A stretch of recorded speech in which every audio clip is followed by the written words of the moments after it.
Radio Rahim here with top-ranked promoter Bob Arum. Bob, obviously we're here to celebrate your signing of Jose Ramirez, U.S. Olympian. A lot of the Olympians have gone pro here in the past week and months. This is the only Olympian you signed, if I'm not mistaken? No. We signed the best Olympian from Mexico, Oscar Valdez, and the best Olympian from Puerto Rico, Felix Vajedo. And so those were the three Olympians that we wanted to sign, and we signed. And we signed two fighters who didn't go to the Olympics because they didn't want to.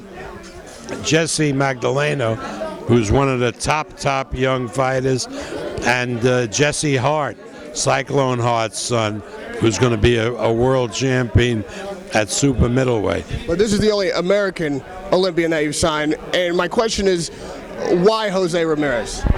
We thought he was the best, and he fit in to what our plans were for the future.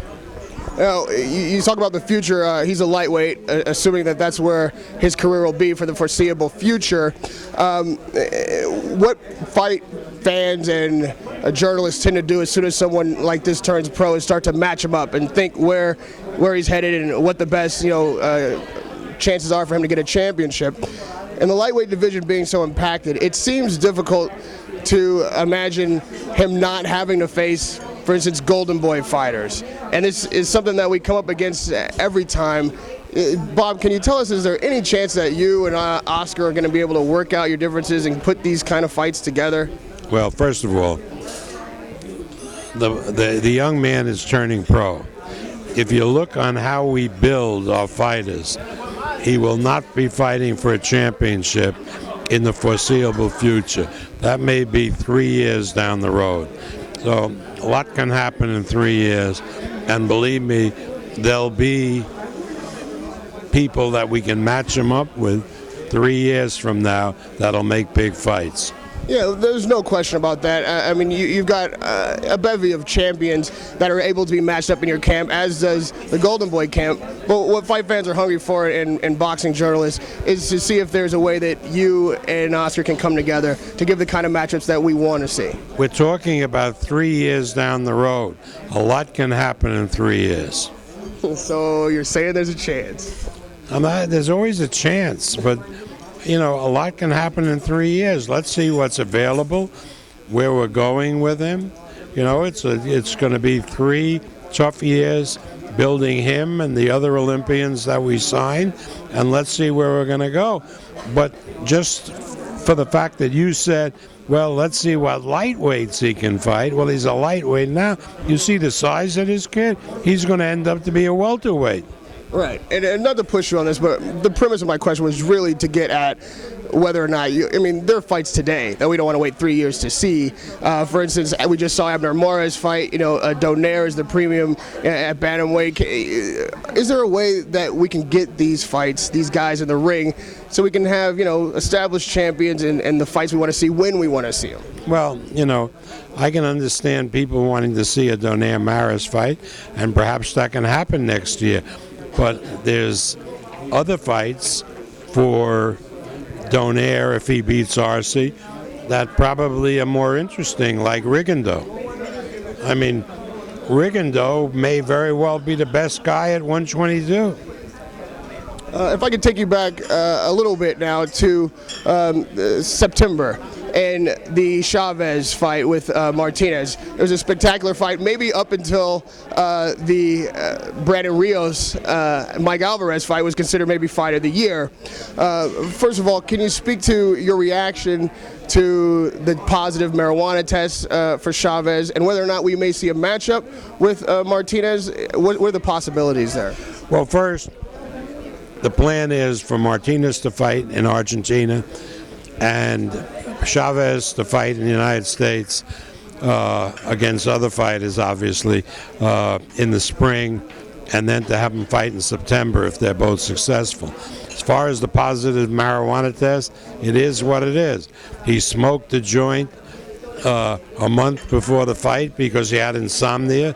To me, that's not a crime. I mean, they legalized it in Washington. They legalized it in Colorado. I mean, to put marijuana on the same plane as performance-enhancing drug is, to my mind, ridiculous. Makes no sense in this modern day and age. I mean, I'm for legalization of pot. I think most kids use it. You can't use it and drive, but you can use it for recreational purposes, and it's a hell of a lot better than drinking alcohol, which really can do a lot worse for your system than occasionally smoking a joint. Now, there was another controversy on that night before the positive drug test, which was, again, you and Oscar going head up on the same night on 2 fight cards where boxing critics thought that you're splitting the baby, if you'll excuse the analogy. Is that something that you think is good for boxing, or is it something that you and Oscar can at least try to arrange not to do for the good of the sport? Look, we're living in the modern age. Everybody has a DVR. Everybody could see both events. A lot of people saw both events. We did incredibly well on pay-per-view with Chavez Martinez. I understand they got a pretty good rating on Showtime with their show. I don't see any problem with 2 shows going up against each other. Don't you see on Sunday, Fox has games, CBS has games, so what? People pick and choose. They know how to work their television sets. It's old school that one hurts the other. I think in this case, it helped each of us. I think we were helped by Golden Boy going on the same date. I mean, look what happened at the arena. We sold it out. Couldn't put another person in. We did close to 500,000 pay-per-view homes. So we did great. They're happy with the rating they got. So why wouldn't you put it the same night? I think it enhances the whole image of boxing. And turning your attention to the fight that may have eclipsed that one as fight of the year, Brandon Rios and Mike Alvarez, there's been talk that Rios is now waiting on the winner of Marquez Pacquiao. Is there truth to that?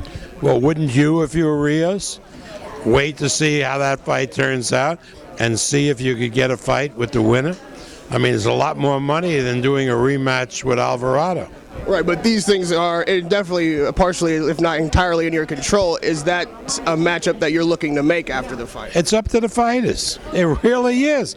I mean, I don't know if Marquez, if he wins, wants to go in the ring with a Brandon Rios. I don't know if Manny wants to fight a Rios. I don't know. We'll see. One thing at a time.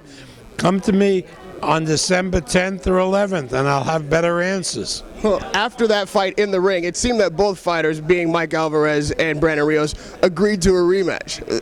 Well, they were sure. A rematch is a good, viable option, but for Rios, if he can land the fight with the winner of Pacquiao Marquez, you know, it's a business. It's worth a hell of a lot more money than doing a rematch with Alvarado, which would pay him very well, but not like fighting the winner of Pacquiao Marquez. And one more fight that people are looking to. Obviously, you can't do an interview without talking Mayweather, Pacquiao. There's been so much discussion that maybe 2013 is the year. How would you speak to that? Talk to Mayweather. Pacquiao wants the fight. We've made every concession to get the fight. It's up to Floyd Mayweather. If he wants the fight, it'll happen. Do you feel like you said, you've made every concession, and now with whatever the 50 Cent's influence is that bringing you closer to the fight, or is that something entirely separate? I have no idea. I mean, it's silly. I mean, Mayweather knows Todd. He's friendly with Todd. He knows me. If he wants to fight, all he has to do is send a signal. But obviously, at this point, he's not interested. And last question, Bob. What do you think are the chances that Marquez Pacquiao then eclipses Rios Alvarado as fight of the year? We'll see. I mean, you can't make predictions that way. You have to go a long way to beat Rios Alvarado as fight of the year. Thank you, Bob. I appreciate the time. Radio Rahim with top-ranked promoter Bob Arum. You were right about